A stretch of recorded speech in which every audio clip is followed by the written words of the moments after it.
Hey guys, welcome to another episode of Titanium Man Garage. And today I'm working on this 2002 Polaris Sportsman 500, and this has kind of become a complete rebuild. Rebuilt the motor, going through a lot of things. My last video was on how I replaced the stator, and I got spark. And I always questioned this as I was putting everything together. I was looking at this fuel pump. Looks kind of crusty and old. It's very oxidized. I did kind of do a little test on it, and I thought it functions, but turns out it isn't. So I went ahead, I replaced all the fuel lines because they were all crusty and old. So for those of you guys that don't know, this is a vacuum operated carb. So when you're trying to start it, vacuum from the carb comes up to the P, and it opens and closes the diaphragm, pushing fuel from the fuel tank out to the carb. So if these hoses are soft, they will collapse. You will not get fuel. This is an HO, and I don't know, every single HO I've had after I've done a rebuild, I've always had a hard time getting fuel up to the carb because the hose comes up and around like this and over to the other side. Oops, I'm not getting a good view here. Hang on a minute. Over to the other side of the carb. So the hose will come up over the engine and right here. And it always seems to struggle getting a little gas in there at first startup. So keep that in mind if you're doing a fresh rebuild on a HO. But I'm not getting any fuel at all, or, well, I shouldn't say that. It just kind of trickles. So it's telling me that this fuel pump is worn out. Diaphragm still kind of opens and closes. So I do have a couple fuel pumps laying around. And I'm going to show you guys a quick test of what you can do.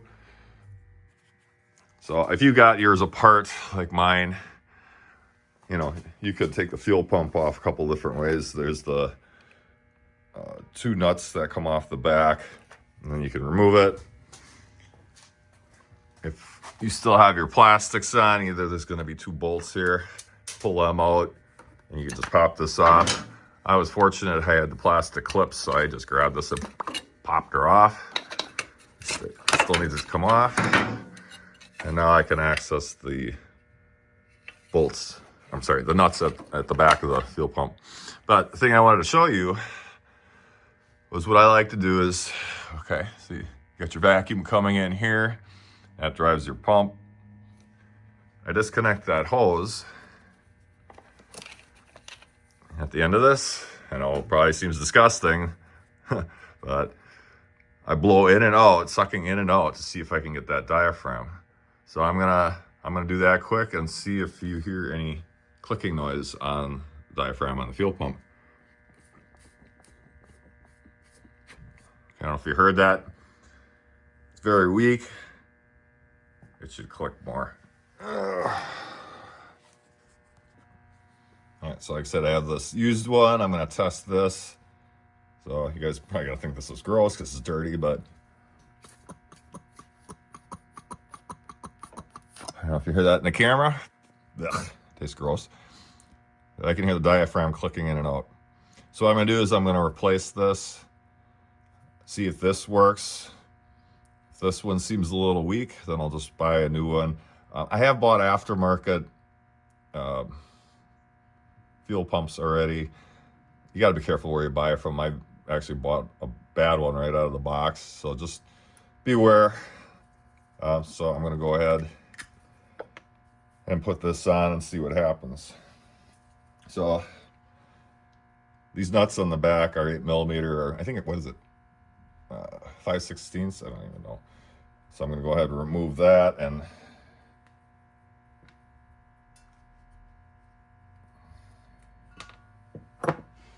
remove my hose.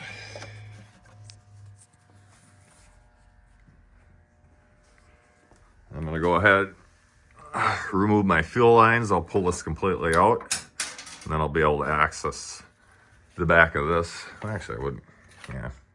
Yeah, it'll just be easier. All right, guys, hang tight for a second. All right, I did disconnect 2 of my hoses. Make sure your fuel's shut off. I do still have it siphoning through, even though it's not being vacuum operated. So I'm going to unplug this, put a bolt in it so it doesn't leak. All right, so I got a little mess going on here, but I'm going to go ahead and remove that. Whew, still got some fuel in there. And replace it. So my fuel shut off.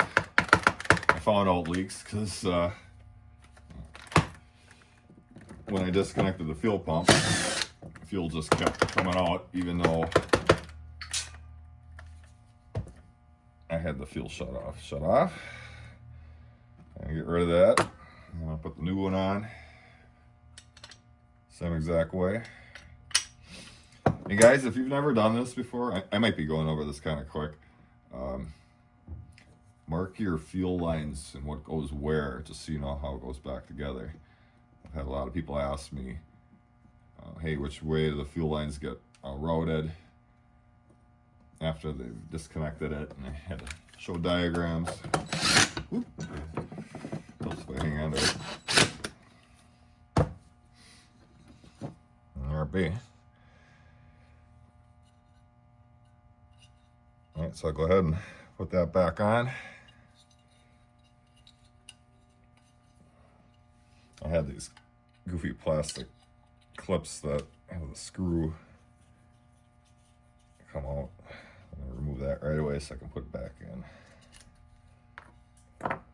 But anyway, back to the fuel lines.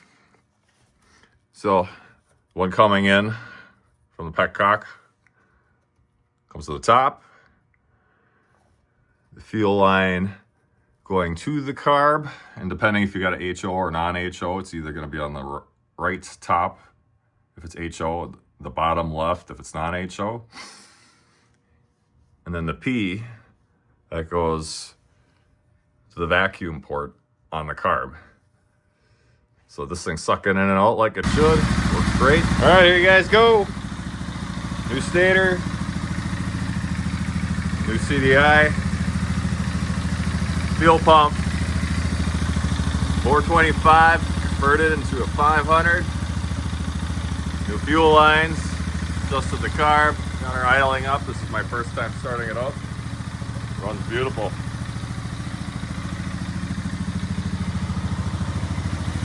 I just gotta finish her off.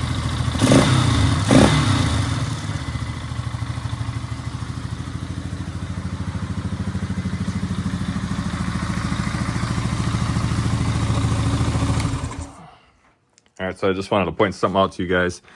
And I have to point this out because I've had a customer just do this recently. So I went through, I turned the idle down after let this thing run for a little bit, and you have your little vent tube coming off the bottom of the carb right here. See that? That is your overflow.